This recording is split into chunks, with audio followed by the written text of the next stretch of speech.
ఓం గం గణపతయే నమః. ఐం సరస్వత్యై నమః. ఓం శ్రీమాత్రే నమః. హరి ఓం. ఓం శరణాగత దీనార్త పరిత్రాణ పరాయణే సర్వస్యార్తిహరే దేవి నారాయణి నమోస్తుతే. వాగర్ధావివ సంపృక్తో వాగర్ధ ప్రతిపత్తయే జగతః పితరో వందే పార్వతీ పరమేశ్వరో. సర్వం ఉమామహేశ్వరార్పణమస్తు. మనకి వీక్షిస్తున్నటువంటి ప్రేక్షకులందరికీ కూడా ముందుగా ఈ మార్చి నెలలో 19వ తేదీన వచ్చేటటువంటి నూతన సంవత్సర యుగాది శ్రీ పరాభవనామ సంవత్సర శుభాకాంక్షలు. ఈ యొక్క సంవత్సరం నుండి మరుసటి సంవత్సరం వరకు కూడా ఎటువంటి గ్రహస్థితినైనా సరే ఎదుర్కొనేటటువంటి పరిస్థితులు మనకి కలగాలని, అలాగే పార్వతీ పరమేశ్వరుల యొక్క అనుగ్రహంతో మన ఇంట్లో అన్ని రకాలైనటువంటి శుభకార్యాలు జరగాలని ఆశీర్వదిస్తూ, ముఖ్యంగా మనకి మార్చి 1వ తేదీ నుండి మార్చి 31వ తేదీ వరకు కూడా మేషాది ద్వాదశ రాశులైనటువంటి మీనరాశి పర్యంతము గ్రహాల యొక్క స్థితిగతులు ఏ విధంగా ఉన్నాయో తెలుసుకుంటే, ముందుగా మనకి మార్చి 3వ తేదీన మంగళవారము ఫాల్గుణ మాసము శుద్ధ పూర్ణిమ రోజున మనకి పాక్షిక చంద్రగ్రహణము పూర్వ ఫల్గుని నక్షత్రము అనగా పుబ్బా నక్షత్రము సింహరాశిలో కేతుగ్రస్తోదయంగా మనకి ఏర్పడుతోంది. అంటే చంద్రుడు పూర్వ ఫల్గుని నక్షత్రంలో ఉంటూ కేతువుతో యుతి చెంది సింహరాశిలో పాక్షిక చంద్రగ్రహణము మన యొక్క భారతదేశంలో కనిపిస్తోంది. అయితే ఇది మధ్యాహ్నం 3:20 గ్రహణ సమయం పడుతోంది కాబట్టి మనకి సూర్యాస్తమయం తర్వాత వచ్చేటటువంటిది మాత్రమే, అంటే చంద్రుడు ఎప్పుడైతే ఉదయిస్తాడో అప్పుడు పట్టినటువంటి గ్రహణం మాత్రమే మనకి సంపూర్ణ గ్రహణంగా మన యొక్క ఋషులు మనకి తెలియజేశారు. అయితే మనకి సూర్యాస్తమయము సాయంత్రము 6:05 వరకు ఉంది.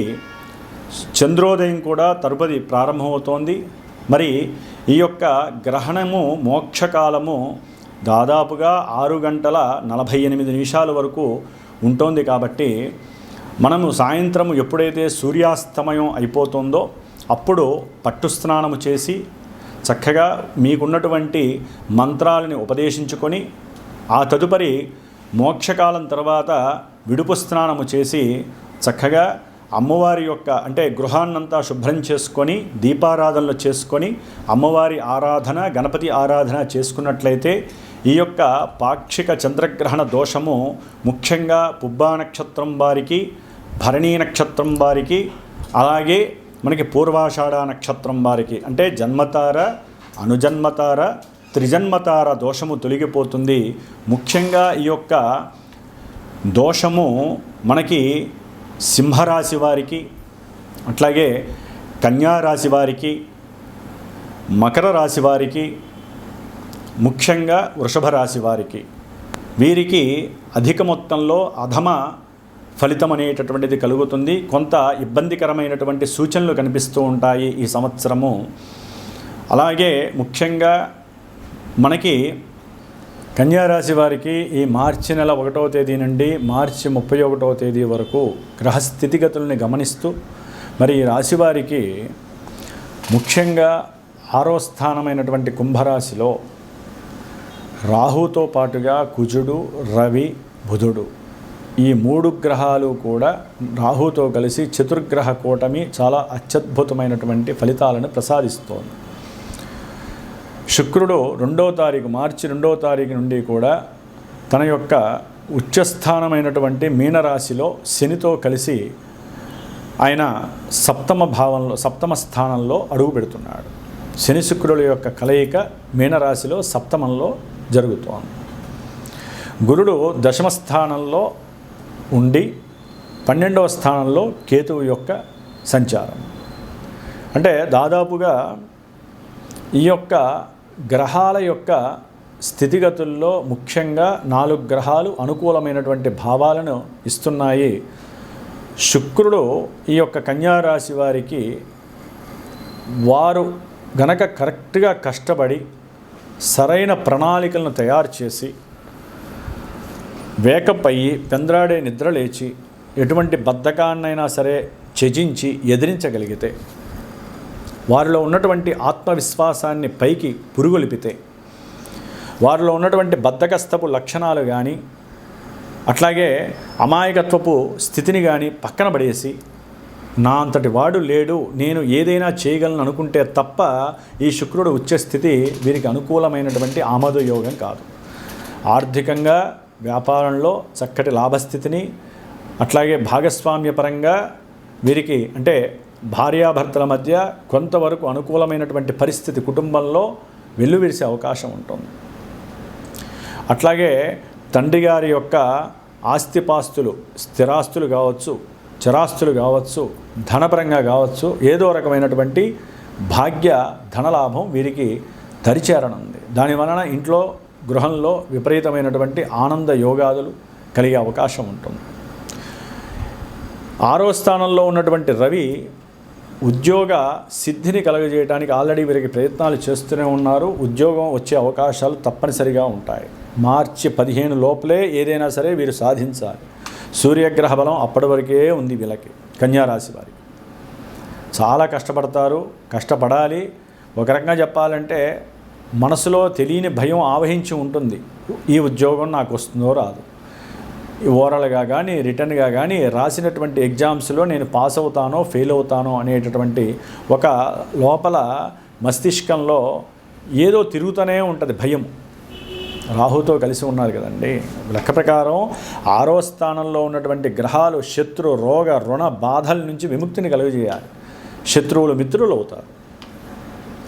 కుటుంబంలో ఎవరైనా సరే బంధుమిత్రాదులు ఉంటే వారు ఆకస్మికంగా వీరితో లాలూచి పడటం, వీరితో చక్కగా మాట్లాడటం, వారు శత్రువులుగా మారడం, శత్రువుల నుంచి మిత్రత్వంగా మారడం జరగడానికి అవకాశం ఉంది. కుజరాహువులు అక్కడ కలవటం వల్ల, 6లో 2 పాపగ్రహాలు కలవటం వల్ల మాత్రమే.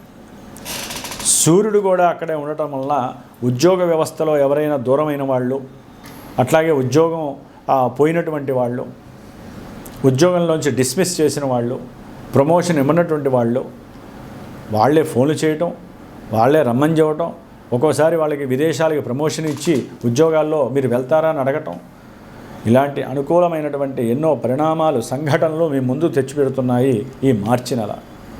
అయితే కన్యారాశి వారికి మార్చి 3వ తేదీన కేతుగ్రహము చంద్రగ్రహంతో లాభాధిపతి అయినటువంటి చంద్రగ్రహము పూర్వ ఫల్గుని నక్షత్రంలో కలిసి కేతుగ్రస్త పాక్షిక చంద్రగ్రహణం అనేటటువంటిది వీళ్ళకి కాస్త అభీష్ట సిద్ధి విషయంలో ఇబ్బందులు, తల్లి యొక్క అనారోగ్య సమస్యల వలన వీరికి మానసిక చింతిత బాధలు ఎక్కువ అవుతాయి. ఏదో కోల్పోయినటువంటి మానసిక పరిస్థితి, విపర్య స్థితి కలుగుతుంది. కన్యారాశి వారికి గ్రహణం యొక్క స్థితిగతులు అంత మంచివి కాదు. ఈ గ్రహణం అనేటటువంటిది వీళ్ళకి పూర్తిగా ధన నష్టాల్ని కలుగజేస్తుంది.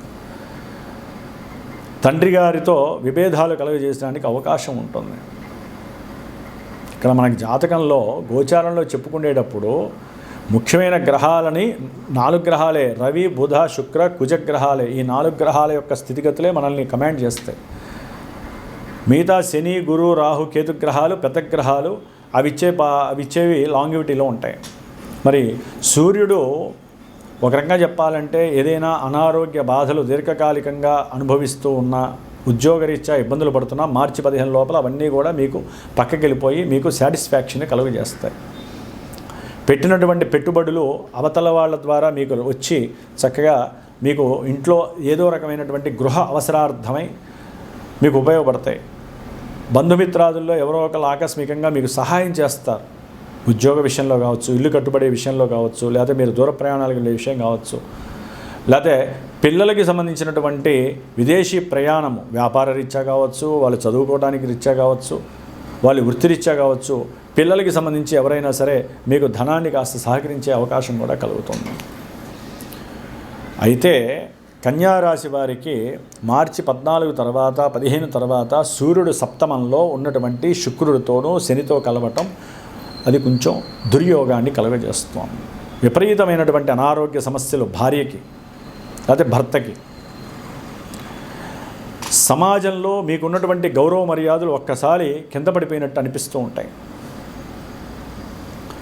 ఆర్థిక లావాదేవీల విషయంలో ఎవరైనా బ్యాంకుల్లో పనిచేస్తున్నా, లేకపోతే విదేశాలకు సంబంధించినటువంటి కొన్ని కంపెనీలు ఉంటాయి, మీడియేటర్ కంపెనీలు, ఆ విషయాల్లో కానీ మీకు పూర్తిగా స్తబ్దత ఏర్పడుతుంది. వారి నుంచి కొన్ని అవమానాలు ఎదుర్కొనే పరిస్థితి, అట్లాగే సంతానపరమైనటువంటి కొన్ని నష్టాలు మిమ్మల్ని బాధలు పెట్టే అవకాశం ఉంటుంది. సంతానం మిమ్మల్ని అర్థం చేసుకోకుండా మీ మీద అభాండాలు వేసి మిమ్మల్ని బాధలు పెట్టే పరిస్థితి కూడా కన్యారాశి వారికి కలుగుతుంది. కొంతమంది క్రీడాకారులు, అట్లాగే సినిమా యాక్టర్సు, లేకపోతే సినీ కార్మికులు ఎవరైతే ఉన్నారో వారు ఏదైనా వారి కోరికల్ని చెప్పుకుంటే అవి తీర్చడానికి అవతల వాళ్ళు ఒప్పుకునేటటువంటి పరిస్థితులు కొంతవరకు మీరు సమంజసంగా మాట్లాడితే, దానికి సంబంధించిన లీడర్స్ ఎవరైతే ఉంటారో, కార్మిక లీడరు, లేబర్ లీడరు, వారు జాగ్రత్తగా మాట్లాడితే కొంతవరకు మీ అభీష్ట సిద్ధి నెరవేరడానికి అవకాశం ఉంటుంది. అనవసరమైన గొడవలు పెట్టుకున్నారనుకోండి, ఎందుకంటే కుజరాహువులు గొడవలకు కారకుడు. మీరు చేసేటటువంటి సేవకావృత్తి వాళ్ళతో గొడవ పెట్టుకున్నా, మీ కింద పనిచేసే వాళ్ళతో గొడవలు పెట్టుకున్నా మీకు మూడిందే. మీకు వచ్చే ఏ పరిస్థితి మీకు అనుకూలంగా రాదు. అసలు ఉద్యోగంలో మీకు నిద్ర పట్టదు, మీ కూర్చుని చూడ కూర్చోలేరు, ముళ్ళ మీద కూర్చున్నట్టు ఉంటుంది. అట్లాగే వ్యాపార విషయంలో కానీ ఉద్యోగ విషయంలో కానీ మీరు కనుక సరైన శ్రద్ధ లేకపోయినా, సరైన యాటిట్యూడ్స్ లేకపోయినా, ఒక గోల్ లేకపోయినా మీరు దుర్భరమైనటువంటి పరిస్థితికి వస్తారు కన్యారాశి వారు. బుధగ్రహ, రాహుగ్రహ, కుజగ్రహ యుతి దోషం. సూర్యుడు వెళ్ళిపోతాడు 15 తర్వాత. ఆయన చేయాల్సిన ధర్మాలు కొన్ని చేసేసి వెళ్ళిపోతాడు ఆయన. ఇక తర్వాత వెళ్ళిన తర్వాత వ్యాపారంలో ధన నష్టాలు, సంతానపరమైనటువంటి నష్టాలు, తండ్రితో కాస్త విరోధాలు, అంటే ఎవరైనా తండ్రితో కాస్త విభేదంగా మాట్లాడడం, వ్యాపారంలో వారు అనుకోని సంఘటనలు ఎదురయ్యి తండ్రి కొడుకులు విభేదంగా మాట్లాడుకోవటము, భార్యాభర్తల మధ్య అసలు ఏం జరుగుతుందో తెలియదు, ఎప్పుడు ఎడమొహం పెడమొహం, ఒకరంటే ఒకరికి ఇష్టం ఉండదు. ముందు ఒకరికొకరు కూర్చొని చర్చించుకోవాలి. ఒకరికి మనసులో ఉన్నటువంటి కోరికలను ఒకరికి చెప్తే కదండి అవతల వాళ్ళు మనకి ఏదైనా రిసీవింగ్ చేసేది. అది చేయనివ్వడు శని భగవానుడు. అట్లాగే ఎవరైతే ఫైనాన్స్ చేస్తారో వారికి కొంత ఆగమ్య గోచరమైనటువంటి పరిస్థితి, అవతల వాడు ఇస్తాడో లేదో తెలియని పరిస్థితి. కొంచెం జాగ్రత్తగా ఉండండి ఇచ్చేటప్పుడు, డబ్బులు ఇచ్చేటప్పుడు. ఏదేమైనప్పటికీ గురుడు 10వ స్థానంలో ఉండటం ద్వారా విద్యార్థులకి విద్య మీద కొంచెం వ్యామోహం తగ్గుతుంది, ధనం మీద వ్యామోహం పెరుగుతుంది. ఏదో కష్టపడాలి, ఏదో ఒక బండి ఎక్కాలి, బండి మీద ప్రయాణం చేస్తూ వాళ్ళని వెళ్ళిన అక్కడ దింపి సహాయం చేస్తూ 10 రూపాయలు సంపాదించాలి.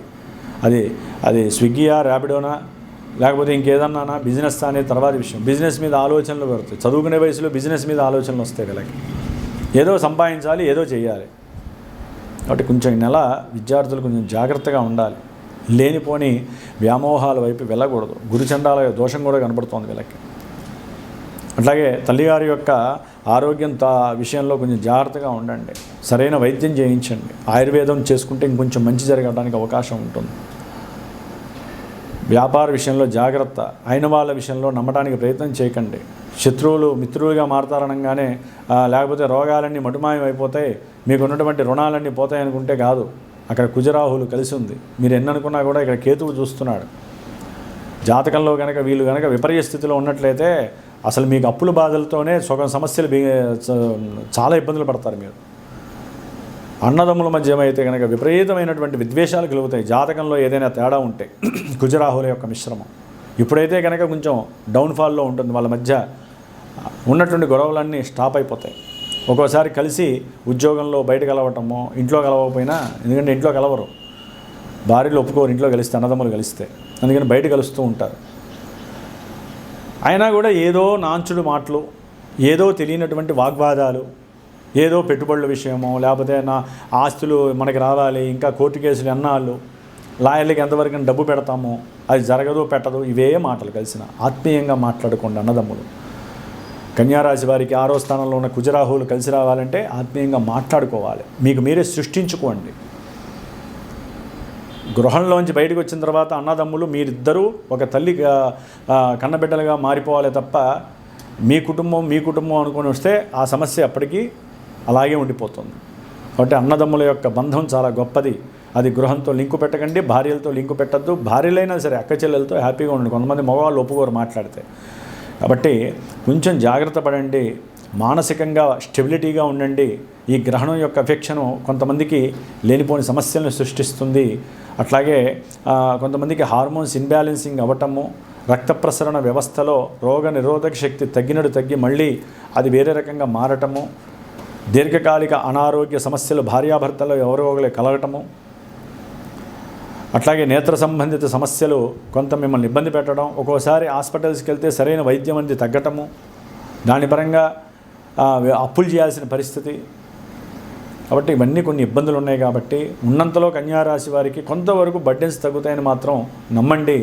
జాతకంలో మాత్రము దశలు అంతర్దశలు అనుకూలంగా లేకపోతే భార్యాభర్తల మధ్య ఎడబాటు, సంతాన సంబంధిత విషయాలలో లేనిపోని ఎఫెక్ట్లు కలగటం, సంతాన నష్టం కలగటం, లేకపోతే ఉద్యోగాలలో కొన్ని పరిస్థితులు ఎదుర్కోవటము, ప్రమాదాలు కళ్ళ ముందు కలగటము, దాని ద్వారా తీవ్రమైనటువంటి ఆర్థిక నష్టం కలగటం, మనసంతా కూడా ఎప్పుడూ చెదురుబుదురు ఆలోచనలతో పూర్తిగా ఎప్పుడూ నష్టపోవడమే చూపించటం జరిగే అవకాశాలు ఉండొచ్చు. కాబట్టి కన్యారాశి వారందరికీ ఇవన్నీ జరుగుతాయని కాదు, వ్యాపారంలో చేసే వృత్తిలో కొంచెం వృద్ధి ఉంటుంది. జాతక రీత్యా ఏదైనా సమస్యలు ఉంటే మటుకు కొన్ని ఎఫెక్ట్స్ అయితే మటుకు పూర్తిగా నిర్లిప్తగా ఉండే అవకాశం ఉంటుంది.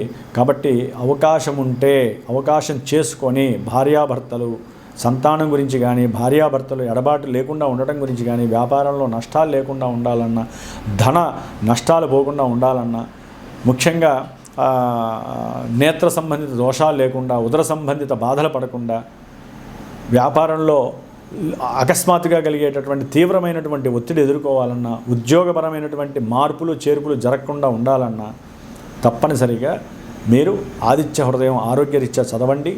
అది తండ్రి గారికి మీకు మంచిది.